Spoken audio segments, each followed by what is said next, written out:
Many things in our country are illegal. For example, driving over the speed limit, assaulting someone, stealing something from a store or a person. Many drugs are also illegal in the United States. I'm here today to tell you why one specific drug, marijuana or weed, as it is commonly called, should be legalized for everyone. After thinking about this for a while, I realized that many drugs that are far more deadly than weed are completely legal today. For example, alcohol, tobacco, and caffeine, just to name a few. Alcohol is an extremely dangerous substance that accounts for over 75,000 deaths a year in the United States alone. Tobacco products claim the lives of almost 500,000 people per year in the U.S. also. Now, something as harmless seeming as the caffeine in our morning cup of coffee couldn't be so bad, right? Well, a thing called caffeine toxicity has actually killed a handful of people and can be deadly if consumed in extreme amounts. Interestingly enough, it is illegal for a barista to put more than 5 shots of espresso in a single drink. My point is that it is very possible to die from all of the substances I mentioned.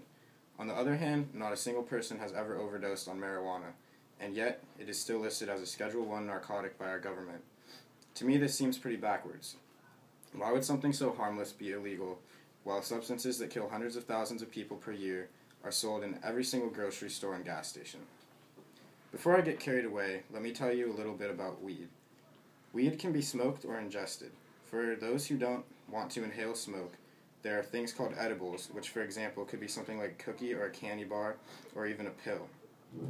These are made from a more concentrated form of the plant and allow a person to feel all the same benefits of smoking weed without actually smoking.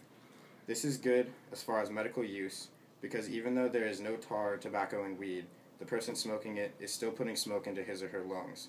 So if you don't want to worry about coughing a bit, edibles are probably for you. Now there are 2 types of weed, indica and sativa. Indica offers a relaxing body high and can be very useful to people with insomnia.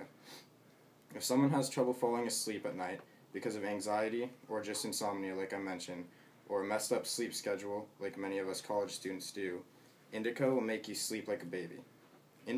Sativa, on the other hand, is a more energetic high. One of its best features is pain relief.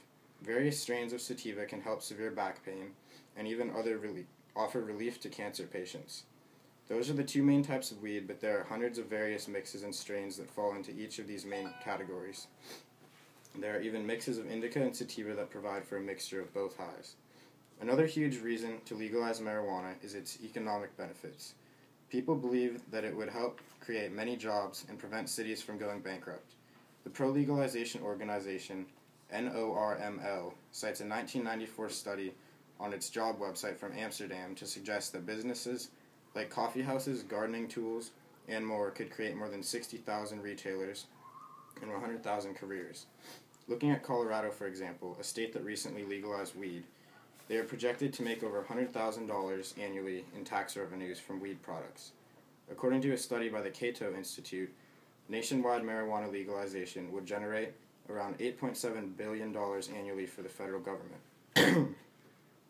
Another interesting point I would like to make is that in a recent poll taken of currently operating police officers, over 50% of them said they would prefer if weed was legal, or if weed was a legal, regulated substance.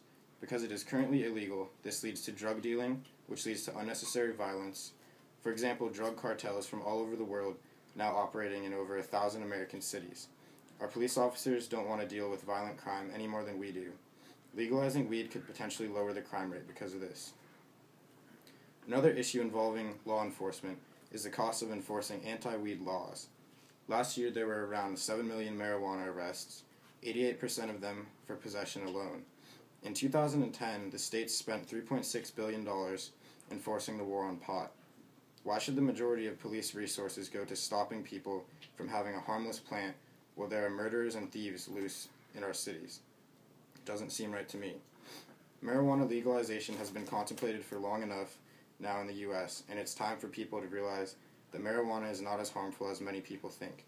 If cigarettes are legal, which cause hundreds of thousands of deaths due to cancer, as well as alcohol, which also causes thousands of deaths per year, why isn't marijuana legal? There are also so many economic benefits. It would create many jobs as well as unclog the prison system, saving a lot of taxpayers' money. All of us as Americans can do our part in legalizing marijuana. We all have the right to vote, so why not vote to legalize this harmless plant when the time comes? Thank you all for listening.